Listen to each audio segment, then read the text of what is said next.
গোবরডাঙ্গাতে সামান্য আমের জন্য বন্ধুত্বের করুণ পরিণতি মেনে নেওয়া যায় না এই ঘটনা।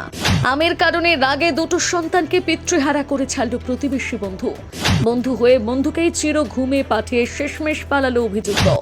গোবরডাঙ্গা থানার অন্তর্গত বেদগুম এলাকায় এই ঘটনায় শোকে পাথর গোটা গ্রাম। উত্তর চব্বিশ পরগনার গোবরডাঙ্গায় ঘটে গেল এক মর্মান্তিক ঘটনা।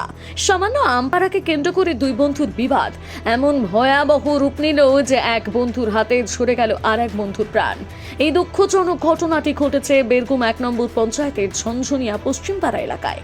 স্থানীয় সূত্রে জানা গিয়েছে, রবিবার দুপুরে দুই নাবালকের মধ্যে আম পাড়া নিয়ে সামান্য ঝামেলা শুরু হয়। সেই তুচ্ছ ঘটনা থেকেই দুই পরিবারের মধ্যে বিবাদ সৃষ্টি হয়।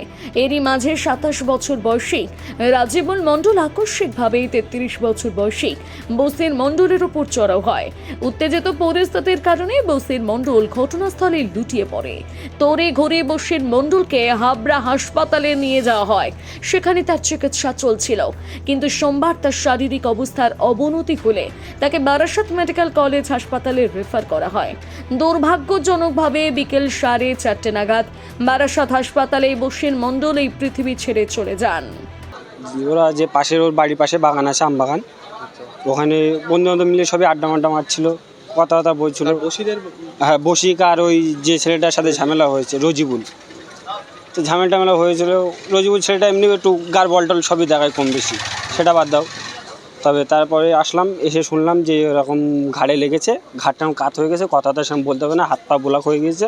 ওখান থেকে ওর বাড়ির লোক হাবড়া হসপিটালে ভর্তি করে আধা ঘন্টা 1 ঘন্টার মধ্যে ওখান থেকে ট্রান্সফার করলো।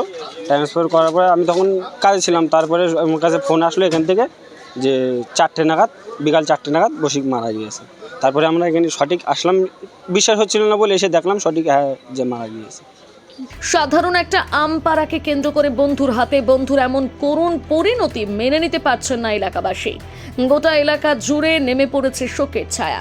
মৃত বসির মণ্ডলের পরিবারের পক্ষ থেকে অভিযুক্ত রাজিবুলকে দ্রুত গ্রেপ্তার করে কঠোর শাস্তির দাবি জানানো হয়েছে। এই ঘটনার পর থেকে অভিযুক্ত রাজিবুল মণ্ডল পলাতক। গোবরডাঙ্গা থানায় তার বিরুদ্ধে মামলা রুজু করা হয়েছে। পুলিশ ঘটনার তদন্ত শুরু করেছে। এলাকায় কোনো অপ্রীতিকর ঘটনা এড়াতে পুলিশি পিকেট বসানো হয়েছে। ঝামেলা আমাদের এখানে একটা আম বাগান আছে, ওখানে সব বাচ্চারা রোজ খেলাধুলো করে, সবাই বসে থাকে গরমের সময়। আর আম বাগানে বাচ্চারা খেলা করছিল, আর ওই যে ছেলেটা মেরেছে আমার ভাইকে, ওই ছেলেটাও আম বাগানে আম ভাঙার কাজ করছিল, আম ভাঙছিল। আর আমার ভাইটা ওর ছেলে ডাকতে এসেছিল। এখন এসে দেখে দুই ছেলে বাচ্চারা ঝামেলা করছে। ঝামেলা করতে করতে এখন এ বলছে কি যে তুই বেজন্মা সন্তান, ও বলছে কি যে তুই বেজন্মা সন্তান। তো এখন এদের দুজনের মধ্যে মুখ বলাবলি হয়েছে যে আমার ছেলে যদি বেজন্মা হয় তাহলে তোর ছেলে কি, তাহলে তোর ছেলেটাও বেজন্মা। এই বলা বলি না, দুজনের কুস্তি চালু হয়েছে, ঘুষাঘুষি মতন হয়েছে। কেউ গিয়ে থাকিয়েও দিয়েছে, থাকিয়ে দেওয়ার পরেও ওরা সরে যাওয়ার পরে আবার এসছে। এসে তারপরে আমার ভাইটা আবার দুজনে এক জায়গায় হয়ে মোকাবিলা করতে থাকিয়ে দিয়েছে। থাকিয়ে দেওয়ার পরে আবার ওরা দুজনে কী করেছে, সরে গেছে। যাওয়ার পরে দুজনে আবার মোকাবিলা করতে করতে এসে ওই ছেলেটা এসে আমার ভাইকে 2টো আছাড় মেরেছে নাকি। যে ওরা দুজনে হাতাপাতি করছিল, বাগানে বসে আড্ডা দিচ্ছিল। আড্ডা দিতে ওদের মধ্যে কি কথা কাটাকাটি হয়েছে। হওয়ার পরে এখন দুজনে হাতাহাতি হয়। হাতাহাতি হওয়ার পরে ওই যে মারপিট করতে গিয়ে দুজনে হাতাহাতি করতে গিয়ে পড়ে গিয়ে নিচে ঘাড়ে লাগে। এবার তারপরে হাবড়া হসপিটালে ওর বাড়ির লোকজন ভর্তি করার পরে ওখান থেকে বারাসাত ট্রান্সফার করার পরে এখান থেকে ফোন করলো যে ও মারা গেছে। তো আমরা বিশ্বাস করছিলাম না, প্রথমে না বিশ্বাস করার কারণে আমরা এখানে আসি। এখানে এসে দেখলাম যে ও মারা গেছে। শুধুমাত্র কিছু আমের জন্য এত বড় ঘটনা ঘটে যাবে তা কল্পনায় আনতে পারছেন না পাড়ার বন্ধুরা।